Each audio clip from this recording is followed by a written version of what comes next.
reliant le nord et le sud, ainsi que l'est et l'ouest du pays, en passant par la grande région du centre.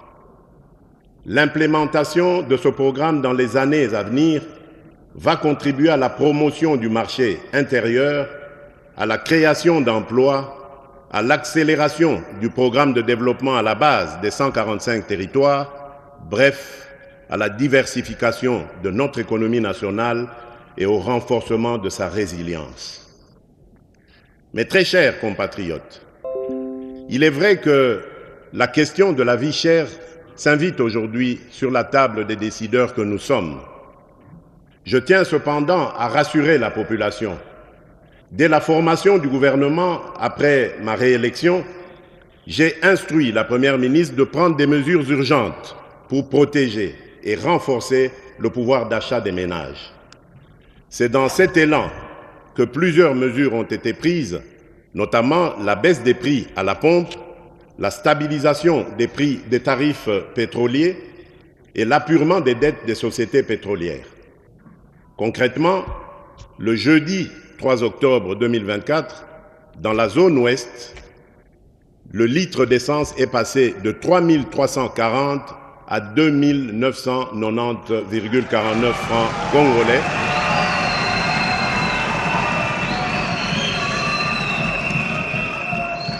Et celui du gazoil est passé de 3 435 à 2 979,73 francs congolais.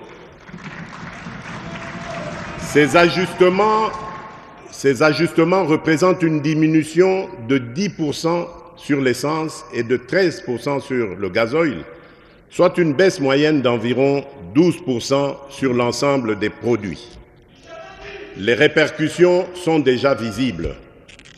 D'une part, la consommation de carburant chez SEP Congo a bondi de 45 000 m3 par mois en moyenne à 60 000 m3, soit une hausse de 33%. D'autre part, transporteurs locaux, motocyclistes et chauffeurs de taxi réalisent désormais des économies substantielles sur leurs achats de carburant, tandis que les entreprises bénéficient d'une réduction de leurs dépenses en indemnités kilométriques, libérant ainsi des ressources pour d'autres projets. À la suite de cette baisse des produits pétroliers et dans cet élan visant à protéger et renforcer le pouvoir d'achat de notre population, le gouvernement a engagé des discussions avec les importateurs. Grâce à ces efforts conjugués, nous enregistrons aujourd'hui une baisse de 5 à 11% sur ces produits de base. Ce résultat témoigne de notre volonté inébranlable d'améliorer les conditions de vie de chaque Congolaise et de chaque Congolais.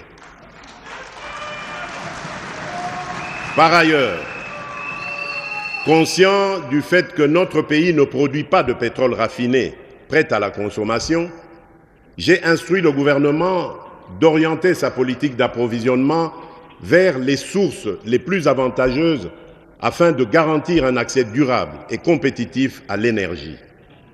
Ainsi aussi, pour alléger le fardeau économique qui pèse sur nos concitoyens, sur mes instructions, le gouvernement a suspendu la taxe sur la valeur ajoutée, la TVA, et réduit les taux des droits et taxes et redevances sur 8 produits alimentaires de première nécessité. Par cette action, l'État a choisi de renoncer à une part de ses revenus afin de soutenir directement des millions de Congolais qui consomment ces denrées chaque jour. Ce geste a pour but principal d'alléger le coût de la vie et de favoriser le bien-être de nos concitoyens.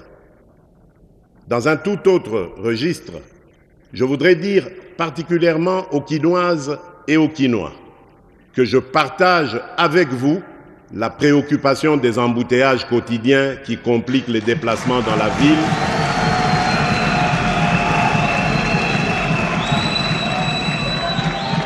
la préoccupation des embouteillages quotidiens qui compliquent les déplacements dans la ville et augmentent le coût de la vie pour nos concitoyens.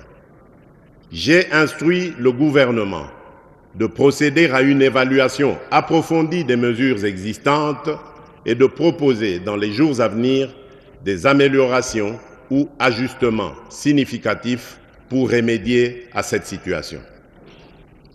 Honorable Président de l'Assemblée nationale, honorable Président du Sénat, honorables députés nationaux et sénateurs, distingués invités, Mesdames et Messieurs, mes très chers compatriotes, la République démocratique du Congo s'est dotée du Plan national stratégique de développement, le PNSD 2024-2028, un cadre ambitieux pour concrétiser la vision de développement du pays à l'horizon 2050.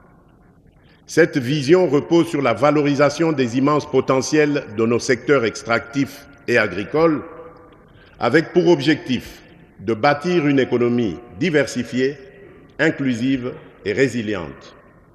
Au cœur de cette transformation, le secteur agricole joue un rôle central.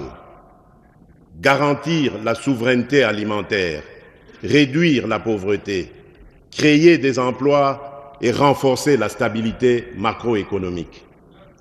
L'agriculture devient ainsi le levier stratégique pour convertir nos richesses naturelles en prospérité durable, permettant enfin au sol de prendre sa revanche sur le sous-sol. Malgré des atouts exceptionnels, près de 80 millions d'hectares de terres arables, une diversité climatique remarquable et l'un des réseaux hydrographiques les plus denses au monde, notre pays peine à révéler pleinement son potentiel agricole. Cette sous-exploitation se traduit par des faibles rendements et une dépendance excessive aux importations alimentaires chiffrée à plus de 3 milliards de dollars américains par an. Les conflits armés dans le nord Kivu, le sud Kivu, l'Ituri, le Mai-Ndombe, le Kwilu et le Kwango, combinés à l'accès limité au financement, aux intrants agricoles et à des infrastructures insuffisantes, entravent profondément les chaînes d'approvisionnement et la production locale. Pour faire face à ces défis, le gouvernement, dans le cadre du programme d'action 2024-2028, a mis en œuvre, dès 2024, des initiatives concrètes visant à redynamiser le secteur agricole. Celles-ci ciblent les producteurs locaux, ménages, coopératives et entrepreneurs afin d'accroître la productivité et de consolider la production nationale. En s'appuyant sur ces efforts, notre nation entend réduire sa dépendance alimentaire, renforcer sa souveraineté économique et faire de l'agriculture le levier d'une croissance inclusive et durable en parfaite harmonie avec les aspirations de la vision 2050. Dans notre détermination de mettre progressivement et efficacement fin à l'insécurité alimentaire à laquelle se trouvent exposés nombreux de nos compatriotes, après l'investiture du gouvernement, des efforts importants ont été déployés pour relever ces défis aussi bien dans le secteur agricole que celui de la pêche et de l'élevage. S'agissant de l'agriculture, pour la saison en cours lancée par le gouvernement, il importe de retenir que des agriculteurs ont bénéficié entre autres de 350 tracteurs pour la mécanisation et d'1,5 million de lots de matériel aratoire, de 5 millions de tonnes de semences, de 37 millions de mètres linéaires de boutures de manioc, de 500 tonnes de fertilisants minéraux et de 70 séchoirs à énergie solaire pour maïs. Pour faciliter la mobilité,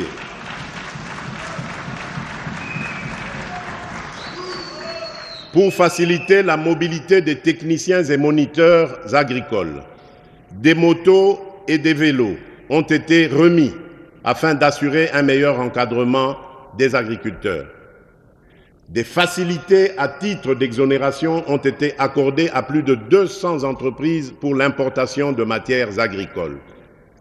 Dans ce même élan de soutenir davantage le développement du secteur agricole, il y a lieu de noter que pour la première fois, à travers la loi de finances 2025 que je vais promulguer dans quelques jours, Les crédits alloués à l'agriculture sont accrus et maintenus au-dessus de 11% du budget national, bien au-delà de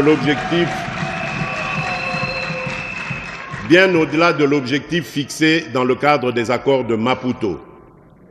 Cet accroissement substantiel de l'allocation des financements publics en faveur du secteur agricole témoigne de notre engagement sans faille à créer les conditions nécessaires au développement de ce secteur hautement stratégique pour notre souveraineté. En octobre 2024, dans le cadre de notre coopération avec la Banque africaine de développement, nous avons lancé, par l'entremise du Fonds social de la République démocratique du Congo, le FSRDC, le programme de transformation de l'agriculture, le PTA-RDC, bénéficiant d'un financement de 6,6 milliards de dollars américains sur 10 ans. En outre, avec le soutien financier de la Banque mondiale, je salue la mise en place du Registre national des agriculteurs, l'opérationnalisation d'un système d'assurance agricole face aux risques récurrents, ainsi que l'appui offert à plus de 30 000 ménages agricoles en matière d'accès aux semences et aux équipements aratoires dans le cadre du Programme national de développement agricole, le PNDA. Honorable Président de l'Assemblée nationale, Honorable Président du Sénat, honorables députés nationaux et sénateurs, distingués invités, mesdames et messieurs, mes très chers compatriotes, ces interventions mises en œuvre grâce aux ressources externes fournies par ces deux partenaires multilatéraux ainsi que d'autres acteurs, notamment les agences du système des Nations Unies et des partenaires bilatéraux, revêtent une importance cruciale. Elles répondent à la situation particulière de notre pays, en particulier dans les zones gravement affectées par les ravages des guerres et des conflits, ainsi que dans les provinces sévèrement touchées par l'insécurité alimentaire. Dans cette dynamique de redressement et de développement agricole, des initiatives concrètes et prometteuses sont en cours.